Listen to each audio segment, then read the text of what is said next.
গাহে না শুধু তোমারি গুণগান, হন্দ গাহে না শুধু তোমারি গুণগান, বুঝেও বুঝে না তব শান। বলেন বুঝেও বুঝে না তব শান, তুমি রহমান ও গো তুমি মেহেরবান। বলেন না জুড়ে জুড়ে, তুমি রহমান ও গো তুমি মেহেরবান। জনম জনম যদি গাহি তোমারি মহিমা গব শেষ হবে নাহি, ঠাই দিও প্রিয়তম, ঠাই দিও প্রিয়তম তুমি রহমান। বলেন তুমি রহমান ও গো তুমি মেহেরবান। বলেন তুমি রহমান ও গো তুমি মেহেরবান। আল্লাহুম্মা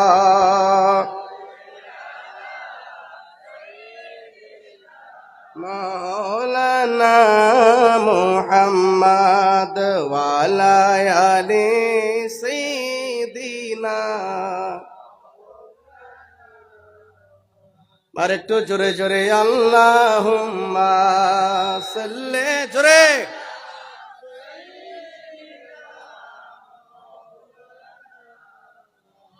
ওয়ালা আলি সাইয়্যিদিনা মাওলানা। আল্লাহ আমাদের সবাইকে আশিক রাসূল, আল্লাহওয়ালা, মুমিন, নবী প্রেমিক, ওলি প্রেমিক হিসেবে কবুল করুন, আমিন।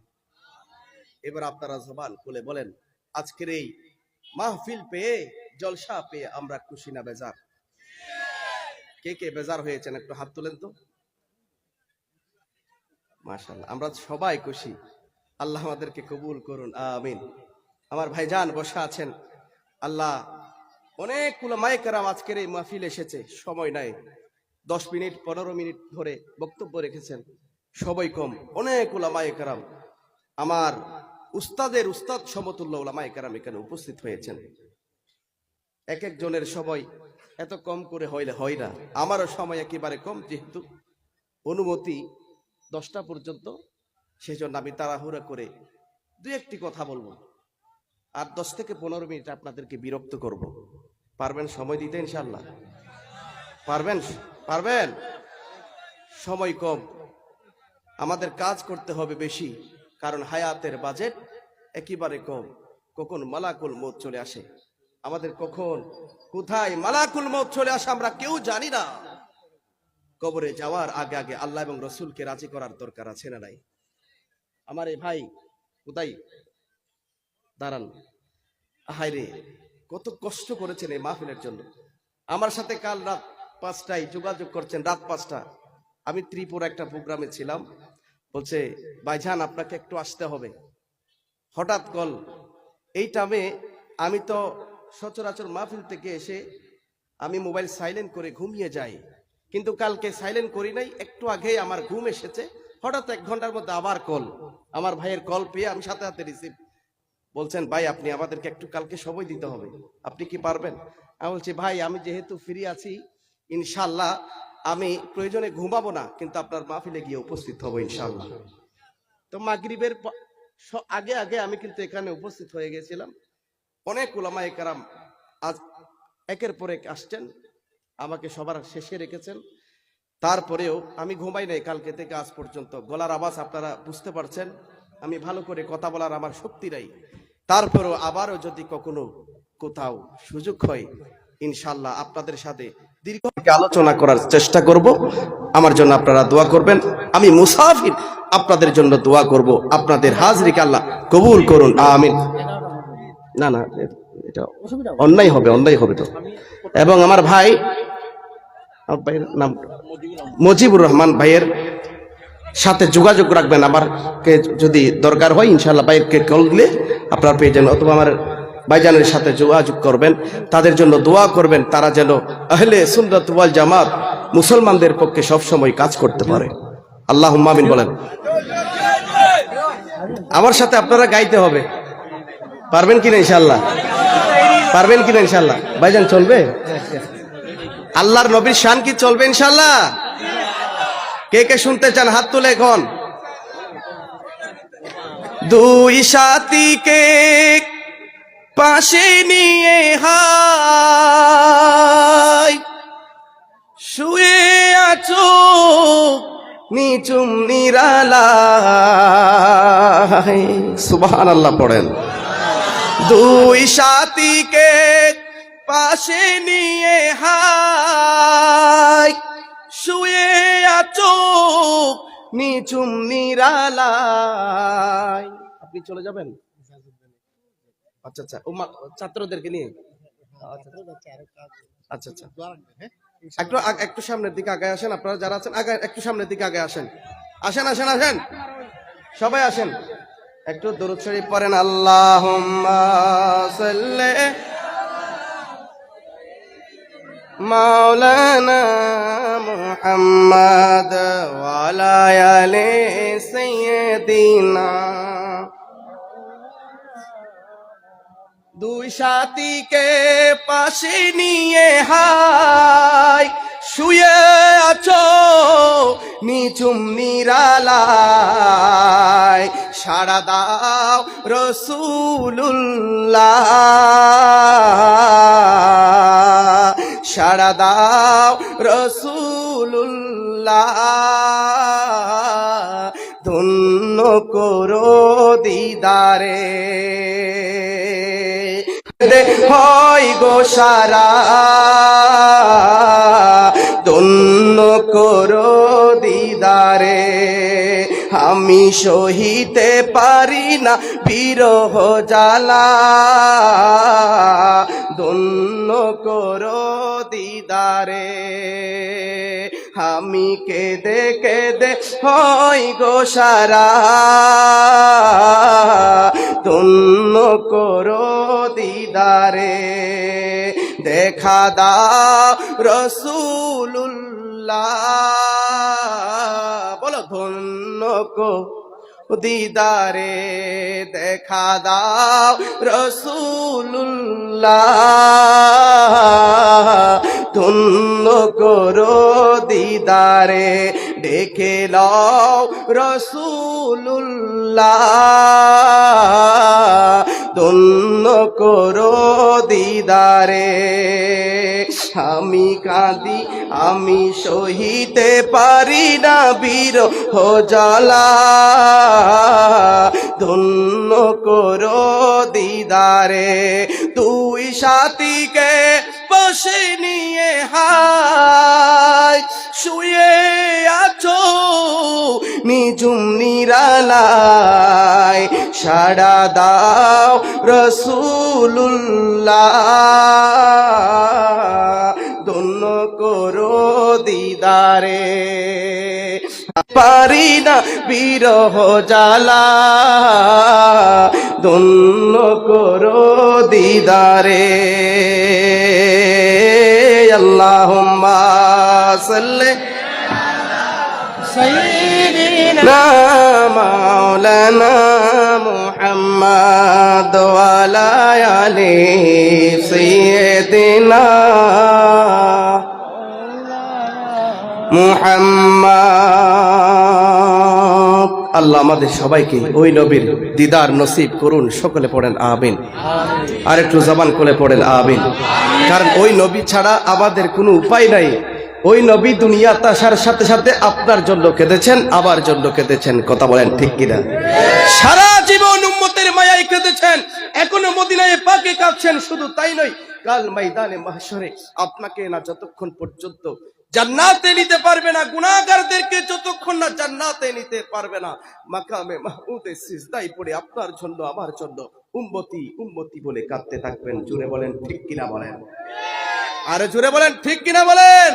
সেই জন্য আমরা সুন্নিরা সবসময় নবী নবী করি, কারণ আমাদেরকে নবী ছাড়া কোনো উপায় নাই, নবী ছাড়া কোনো দুনিয়াতে উপায় নাই। কবরে গেলেও ওই নবীকে দরকার আছে না নাই বলেন?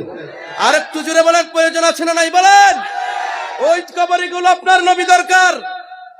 আপনার আপন জনগুলো যখন আপনাকে কবরে রেখে চলে আসবে, আপনার জন্য আপনার বাবা হয়তো একদিন কাঁদবে, 2 দিন কাঁদবে, 3 দিন পর আপনাকে ভুলে যখন মেজবান নিয়ে পড়ে যাবে, দুনিয়া নিয়ে ব্যস্ত হয়ে যাবে, আপনার কবরটা যত পুরাতন হতে থাকবে ততক্ষণ পর্যন্ত আপন মানুষগুলো কবরের সাথে সম্পর্ক দূরে করে দিবে। কথা বলেন ঠিক কিনা?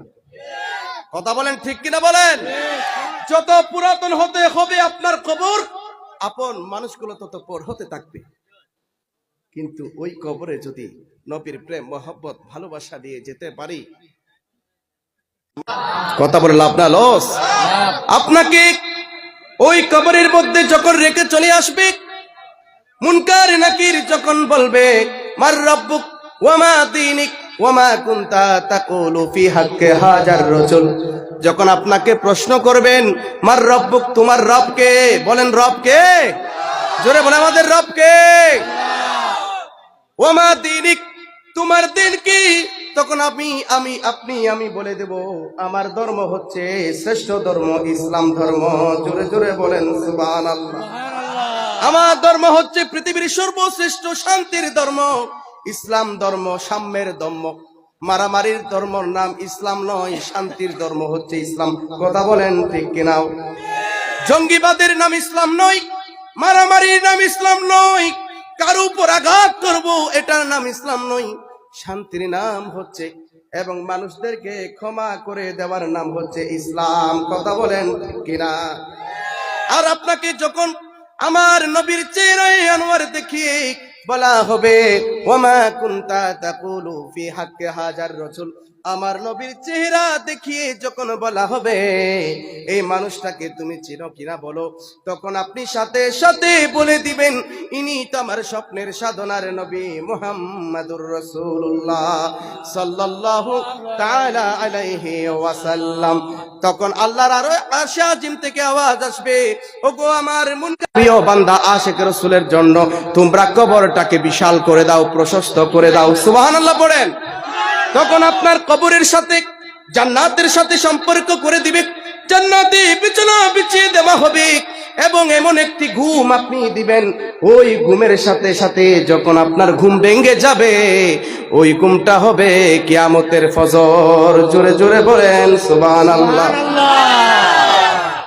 আপনার ঘুম কেউ ভাঙতে পারবে না, একেবারে কিয়ামতের সময় আপনার ঘুম ভাঙবে। কবর জগৎ যদি আপনার বেড়া পার হয়ে যায়, হাসর নসর নিদান ফুলসিরাত আপনার জন্য বেড়া পার হয়ে যাবে। সুবহানাল্লাহ পড়েন।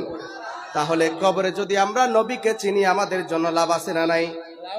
নবীকে যদি চেনার মতো চিনে কবরে যেতে পারি, ওই নবীকে যারা চিনেছেন বহু কাফের আমার নবীকে চেনার কারণে মৃত্যুর আগে কালমা পড়ে মুসলমান হয়ে জান্নাতি হয়ে কবরে গিয়েছে। সুবহানাল্লাহ। এক বুড়িমা প্রতিদিন আবার নবীর চলার পথে বিষাক্ত কাঁচা বিছিয়ে দিয়েছে।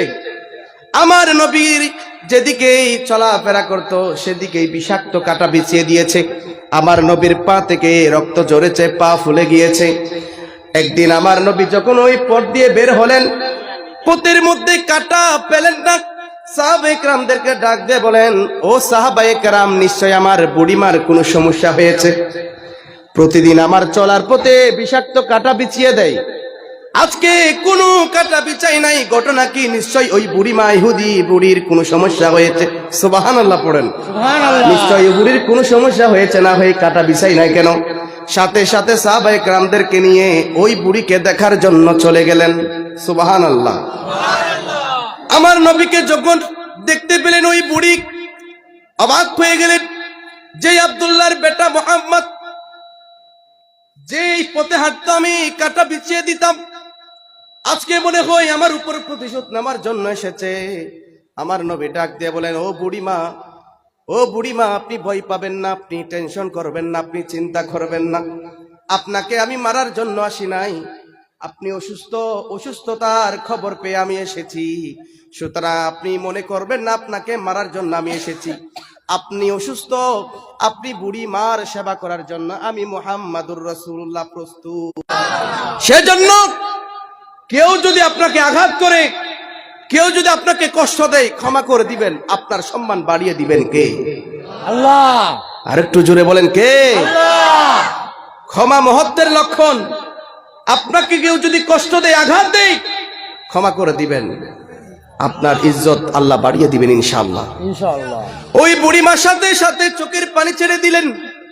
হায়রে, যে আব্দুল্লাহর বেটা মুহাম্মাদের চলার পথে সব সময় কাটা বিছিয়ে দিয়েছি, আজকে আমাকে সুযোগ পাওয়ার পরেও আমাকে আঘাত করে নাই, আমার উপর প্রতিশোধ নেয় নাই, উল্টা আমাকে সেবা করার জন্য আব্দুল্লাহর বেটা মুহাম্মাদুর রাসূলুল্লাহ চলে এসেছে। নিশ্চয় ইনি সাধারণ কোনো মানুষ নয়, তিনি সাধারণ কোনো জাত নয়, তিনি আল্লাহর পয়গম্বর। সাথে সাথে ওই বুড়ি আমার নবীর কালমা পড়ে নিলেন, লা ইলাহা মুহাম্মাদুর রাসূলুল্লাহ।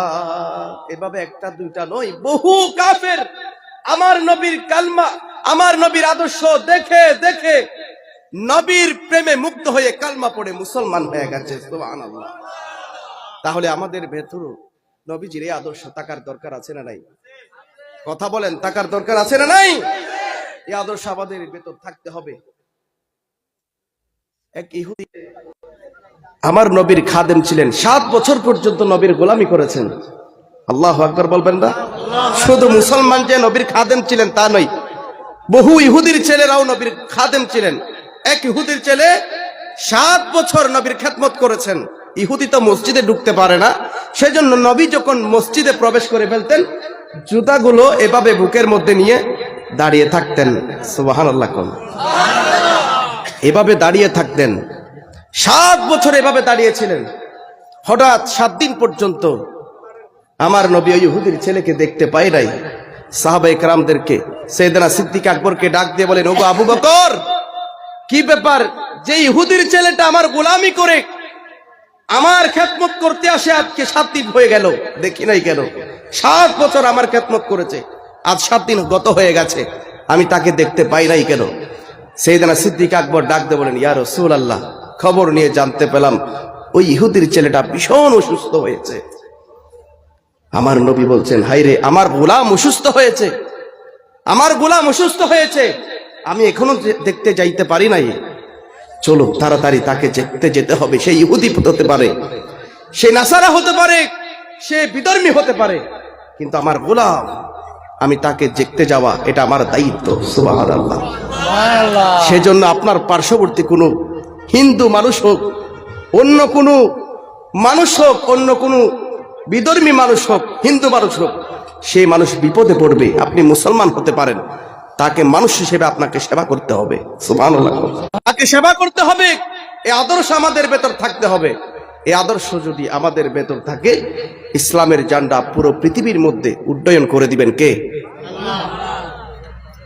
আমার নবী সাহাবায়ে কেরামদেরকে নিয়ে আমার নবী ওই ইহুদির ঘরের মধ্যে প্রবেশ করলেন।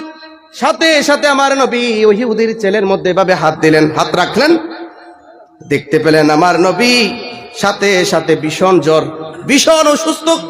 আমার নবী অর্ডার করছেন, হে আমার গোলাম, ইয়া গোলাম আসলিম, হে গোলাম, 7 বছর ধরে তুই আমার খেদমত করেছিলি, আমি তোকে কখনো বলি নাই তুই আমার কালমা পড়। আজকে তোরে আমি হুকুম করছি, অর্ডার করছি, তুই কালমা পড়, তুই মুসলমান হয়ে যা। সুবহানাল্লাহ। আজকে তোরে আমি অর্ডার করছি, তুই কালমা পড়ে মুসলমান হয়ে যা। এইবার ইহুদির ছেলে তার বাবার দিকে দেখে, একবার নবীর দিকে দেখে, একবার তার বাবার দিকে দেখে, একবার নবীর দিকে দেখে। ওই ইহুদির বাবা, ওই ইহুদির ছেলের বাবা ডাক দিয়ে বলেন, হে আমার কলিজার টুকরা সন্তান, আমার দিকে দেখার দরকার নাই, মুহাম্মাদুর রাসূলুল্লাহ আমাদের ঘরের মধ্যে কদম রেখেছে, সুতরাং মুহাম্মাদুর রাসূলুল্লাহ যেটা তোরে অর্ডার করছে তুই সেটা পালন করে নে।